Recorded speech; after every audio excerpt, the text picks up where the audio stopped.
सारी री, हल्ले दिल्ली सारी री। मेरे बदन पे निगाह फिरावे रांडे छैल जुआरी री, रांडे छैल जुआरी री। हाय देख के, हाय देख के, हाय देख के पागल हो जा सारे। ऐसा मारू झाड़ारी, ऐसा मारू झाड़ारी। नन्हे नन्हे घुंघरू चांदी का मेरा नाडारी, चांदी का मेरा नाडारी, चांदी का मेरा नाडारी।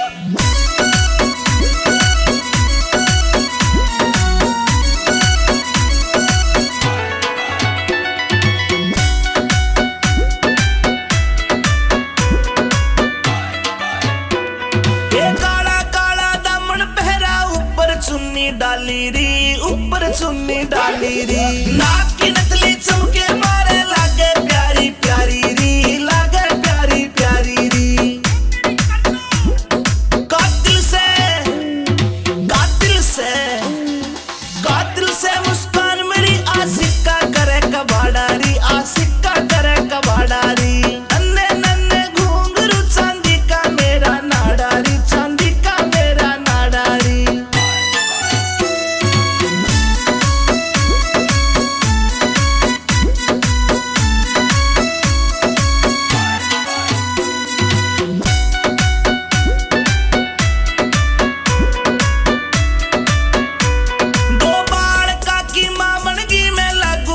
कुआरी री, लागू कती कवारी री। रूप देख के पागल हो रही मुझ पे दुनिया सारी री, मुझ पे दुनिया सारी री। देही की मैं, हाय देही की मैं, देही की मैं पतली मेरा भारी से पिछवाड़ा री, भारी से पिछवाड़ा री। नन्हे नन्हे घुंघरू चांदी का मेरा नाडारी, चांदी का मेरा नाडारी।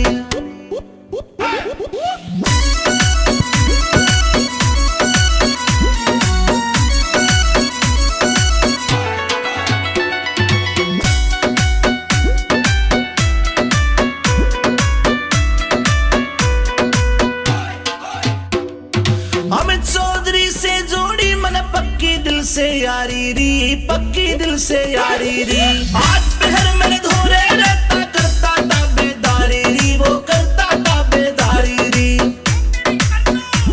कैलाश चंद, कैलाश चंद।